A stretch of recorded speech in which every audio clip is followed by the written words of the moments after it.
प्रिय छात्रों, हिंदी के इस शिक्षण सत्र में आपका हार्दिक स्वागत है। आज हम संस्कृत व्याकरण के अंतर्गत अयादि संधि का अध्ययन करेंगे। पूर्व के भागों में आपने स्वर के 4 भेदों दीर्घ, गुण, वृद्धि और यण संधि का अध्ययन कर लिया है। इस भाग में हम अयादि संधि की परिभाषा और उसके उदाहरण की चर्चा करेंगे। तो आइए प्रारंभ करें। अयादि संधि का सूत्र है एचो अय व यावह, अर्थात एच के बाद यदि कोई स्वर हो तो अय व यावह आदेश हो जाता है। अब ये देखें कि एच क्या है। तो माहेश्वर सूत्र में तीसरा आप तक अब तक परिचित हो चुके हैं, ए ओ अंगा एंग, और चौथा अय औच एच। अंतिम वर्ण इति संज्ञक हैं, इसलिए गणना में हट जाते हैं और बचता है ए ओ अय औ। यही 4 वर्ण एच हैं, ए ओ अय और औ। ये 4 वर्ण एच हैं। एच के अंतर्गत चारों स्वर आते हैं। अब यहाँ आप देख रहे हैं अवग्रह चिन्ह जो बाद के सभी वर्णों के साथ जाता है और क्रमशः ए के लिए अय, ओ के लिए औ,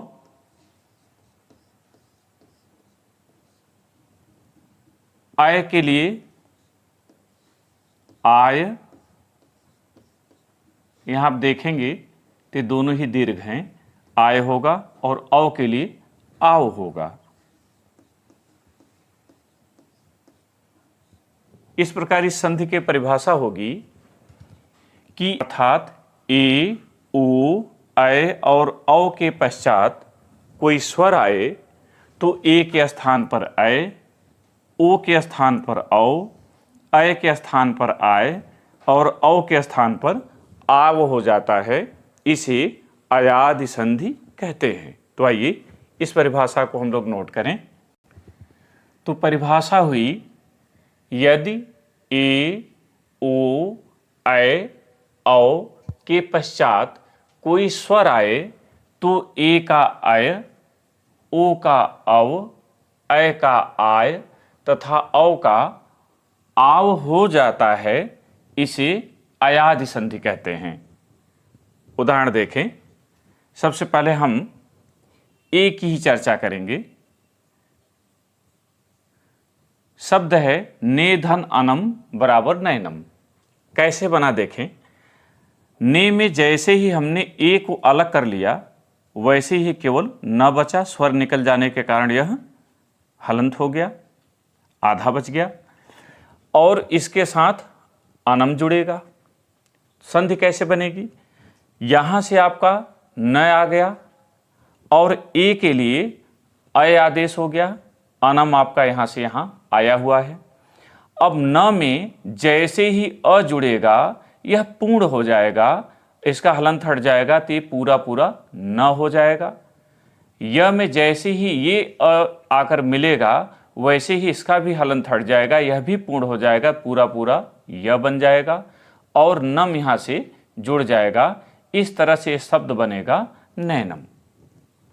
इसी तरह से आप इसे देखें, सेधन अनम बराबर सैनम। आपको बिल्कुल इसी तरह सिद्ध करना है कि से में जैसे हमने स से ए को अलग किया, ये हलंत हो गया, स्वर विहीन हो गया, और अनम इसके साथ जुड़ेगा, सधन ए धन अनम। अब आगे जैसे ही आप बढ़ते हैं तो स आपका रह जाता है, ए के जगह आय आ जाता है जो आपके सूत्र में है, और अनम आपका दूसरा पद है जो यहाँ बना हुआ है, दूसरा शब्द आ गया। अब स में अ जैसे ही जुड़ा ये पूर्ण हुआ, यहाँ स हो गया। अ में जैसे ही अ आया यह भी पूर्ण हो गया, हलंत हट गया, यह हो गया, और यहाँ से नम आ गया। इस तरह से सैनम बना। ए पर इसी तरह के अन्य उदाहरण भी आप देखें और उसे सिद्ध करें। अब आइए ऊपर देखते हैं। अब ऊपर देखिए, ऊपर शब्द है पो धन अनह पवनः। अब इसे सिद्ध करें। पो में जैसे ही हमने अंत्यवर्ण ऊ को अलग किया, ये प रह गया और यहाँ हलंत हो गया चूंकि स्वर निकल गया है।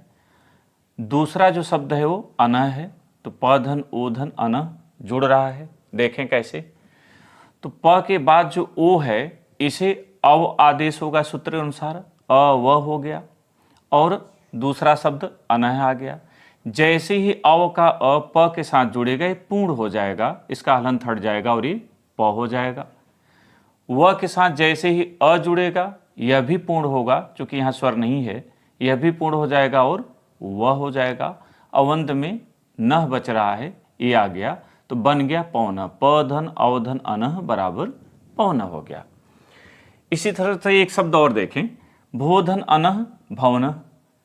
अब भो में जैसे ही हम अंत्यवर्ण ओ अलग करेंगे तो भ रह जाएगा, ये हलंत हो जाएगा क्योंकि स्वर निकल गया। तो भ धन ओ धन, दूसरा शब्द आया अनह। अब इसे देखें, यहाँ भ आपका आ गया और ओ को अव आदेश हो गया, दूसरा शब्द अनह है। अब इसे देखें, भ में जैसे ही अ जुड़ेगा यह पूर्ण हो जाएगा और भ हो जाएगा। व में जैसे ही अ जुड़ेगा ये हलंत हटेगा, ये भी पूर्ण होगा और वह हो जाएगा, और न यहाँ से आएगा न हो जाएगा। इस तरह से भ धन अवधन अनह बहुना बनेगा।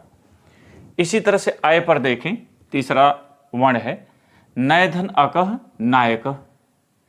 नय का अंत्य वर्ण यहाँ आय होगा और न यहाँ अलग से रहेगा जिसमें हलंत होगा चूंकि स्वर इसका निकल गया है। दूसरा शब्द है अकह। अब इसे सिद्ध करिए, तो न आपका हुआ, अय को आय आदेश हो गया और दूसरा शब्द है अकह। आय का अ जैसे ही न से जुड़ेगा न पूर्ण हो जाएगा और आ की मात्रा चूंकि है ये दीर्घ है इसलिए ना हो जाएगा। य में जैसे ही अ आएगा ये पूर्ण हो जाएगा, यह हो जाएगा और कह यहाँ जाएगा, बन जाएगा नायक। न धन आय धन अकह बराबर नायक। एक और उदाहरण देख लें, गय धन इका बराबर गायिका।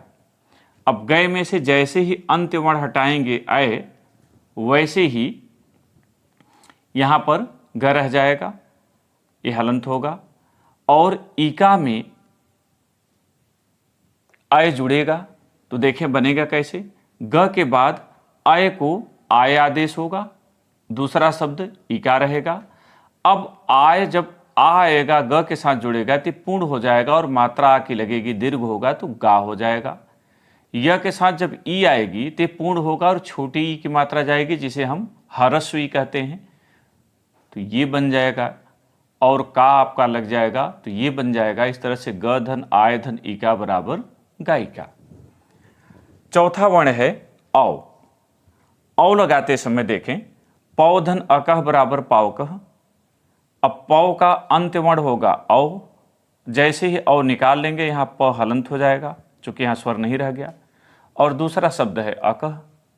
देखिए कैसे बनता है, प आपका यहाँ आ गया, औ की जगह पर आओ आएगा सूत्र के अनुसार और दूसरा शब्द अकह आ गया।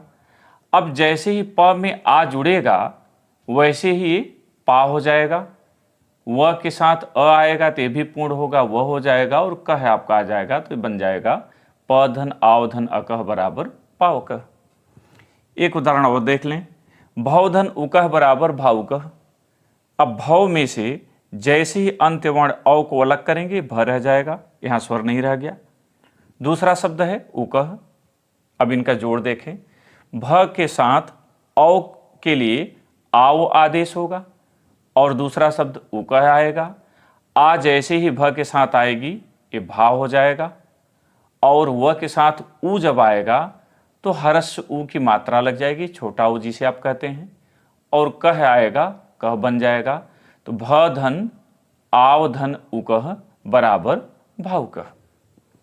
प्रिय छात्रों, मुझे उम्मीद है कि इन उदाहरणों के आधार पर आपने अयादि संधि को समझ लिया होगा। अब संधि के अंतिम भाग में स्वर के इन पांचों भेदों पर कई उदाहरणों द्वारा आपके संदेह का निवारण करेंगे और संधि की पहचान पर आपकी जिज्ञासा को शांत करेंगे। तो वह भाग जरूर देखिएगा। बहुत बहुत धन्यवाद।